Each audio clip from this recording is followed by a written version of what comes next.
Olá, meu amigo, minha amiga, tudo bem com você? Espero que sim. Aumenta o som aí, o que você está ouvindo aqui, esse cenário é real, tá? Nós estamos aqui na beira do rio Paraíba do Sul, ok? Esse rio Paraíba do Sul é o que forma, né, o que alimenta o famoso Vale do Paraíba, onde nós estamos, onde é a nossa sede aqui, né? Hoje nós vamos falar, eu estou aqui, na verdade, na beira dessa água toda, para falar um pouco a respeito de baixo para cima, do segundo chakra, Svadhisthana, e nós vamos falar um pouquinho desse chakra e lembrar da associação dele com o elemento água e com Sahadeva, um dos irmãos Pandavas, né? Um dos 5 Pandavas.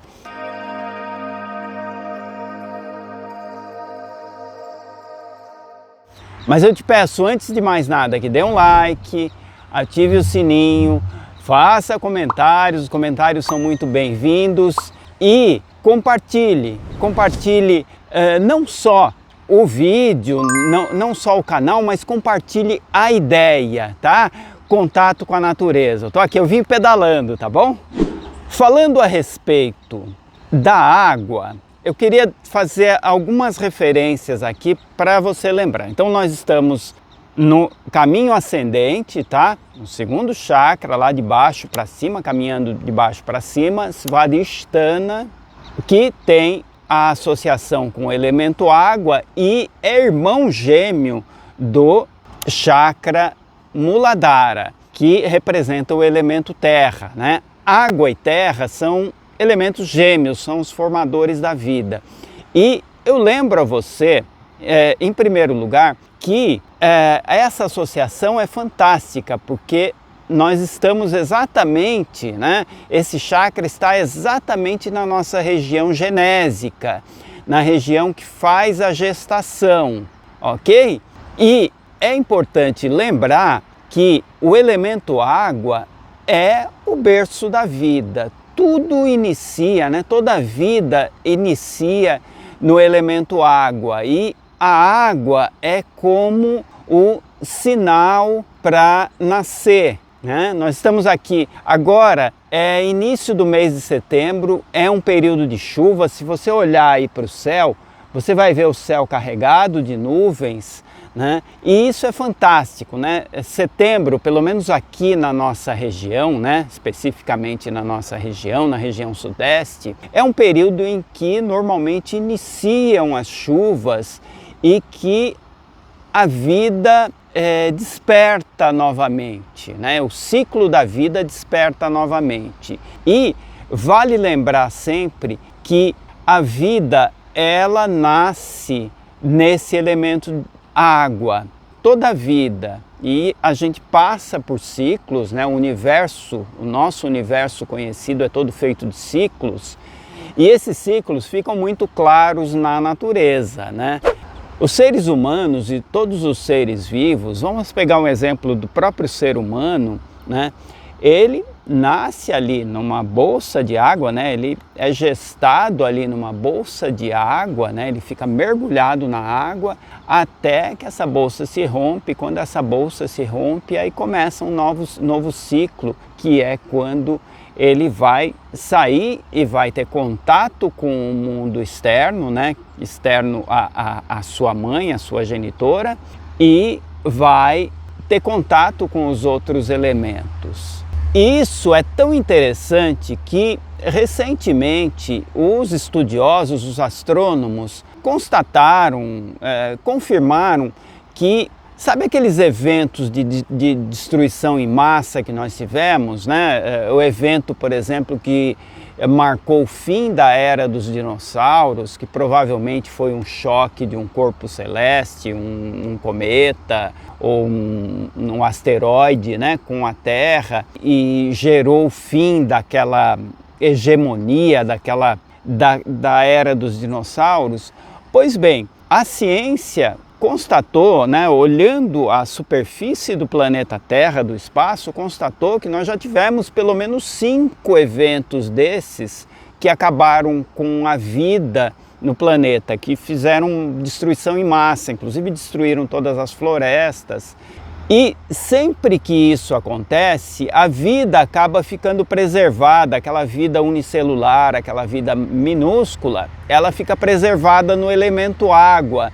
E depois ela volta a se associar com o elemento terra e volta a povoar o planeta. Então nós tivemos vários eventos desses, né? Pelo menos 5 eventos desses, né? O grande evento conhecido foi aquele que deu fim à era dos dinossauros, ok? Muito bem, como nós já falamos anteriormente, nós temos, né, simbolicamente, nós temos aquela serpente que fica adormecida ali na base da nossa coluna. E esse é todo o segredo da yoga, esse é todo o segredo da meditação. É como fazer para despertar essa serpente. E essa serpente fica exatamente aí, nessa região, compreendida por Muladhara e Svadhisthana. E como despertar essa serpente é o grande segredo. Ou seja, só para entender didaticamente, nós não somos matéria, nós somos espírito. A nossa descida para a matéria, ela se dá através de um caminho descendente, né, das energias, ou dessa energia, que é o fogo do nascimento, que é a serpente, e essa energia, essa consciência se aloja ali na base da coluna, e nós passamos a vida material acreditando que nós somos matéria.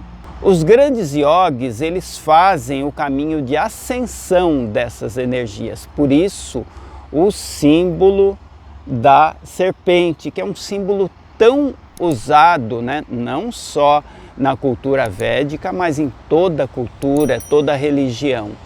E esse caminho ascendente é que nos leva a ter consciência de que somos espírito, ter consciência espiritual, ter consciência de eternidade.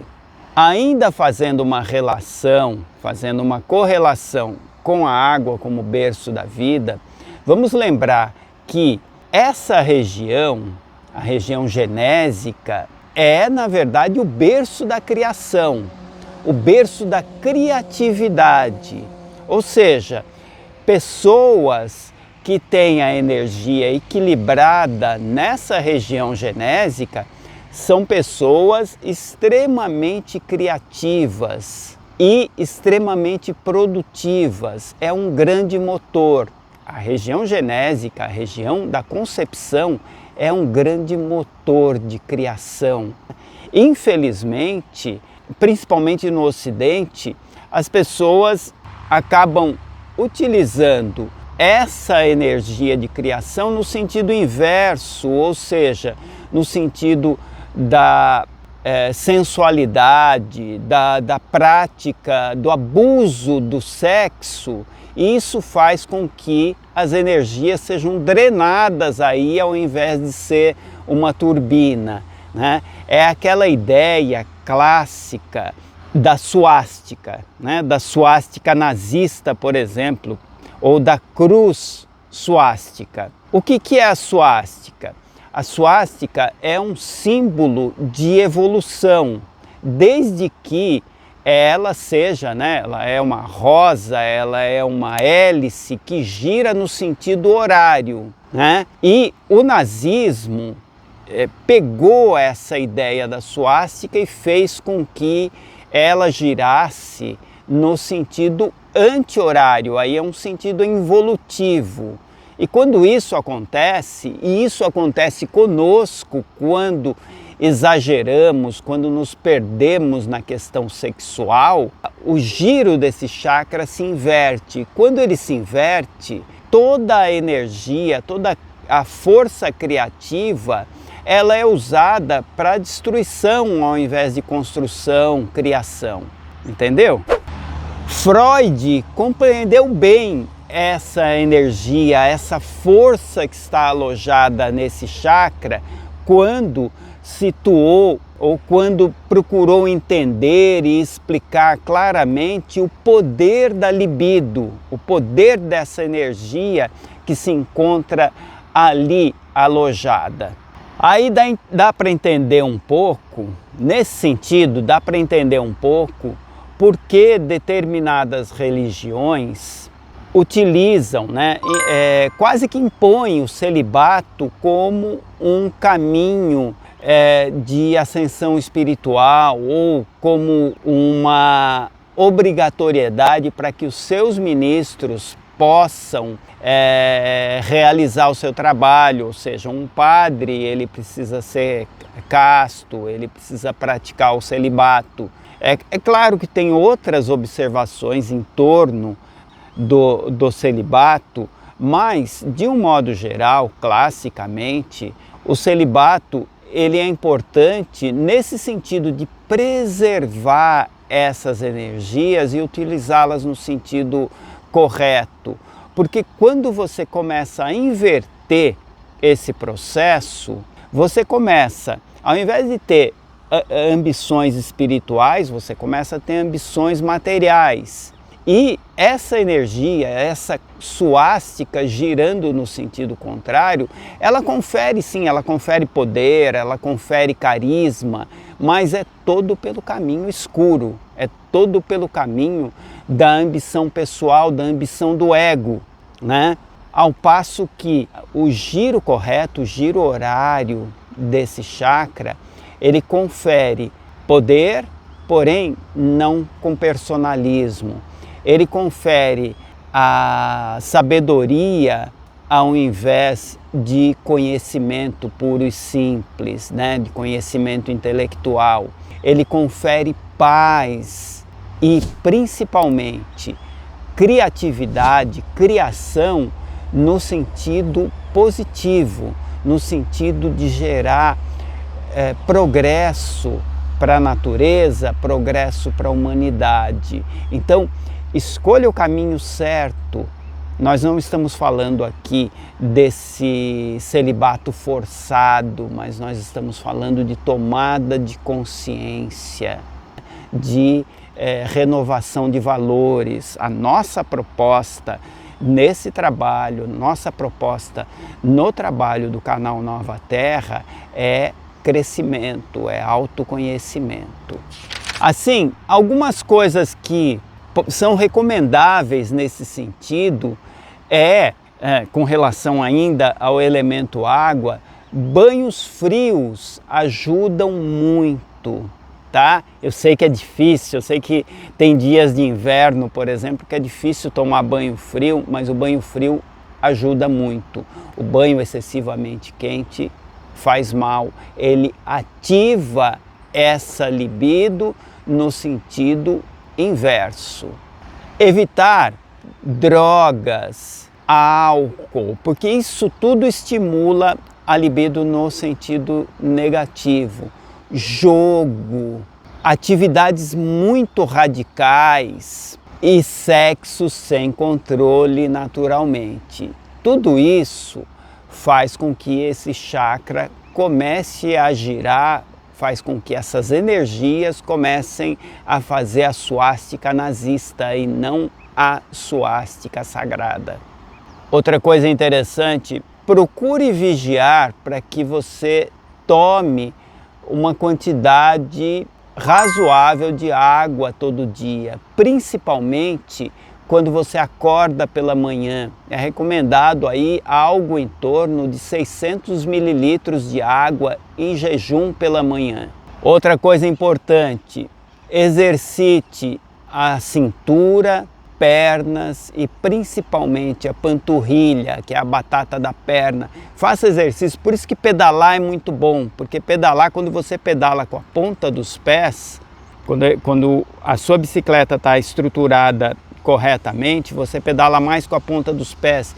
Isso faz um exercício muito bom na panturrilha, na batata da perna, e ela ajuda muito na circulação, ok? Ficam algumas dicas aí. Boa sorte, boa meditação, curta a natureza, porque ela é a fonte de tudo, ok? Namastê!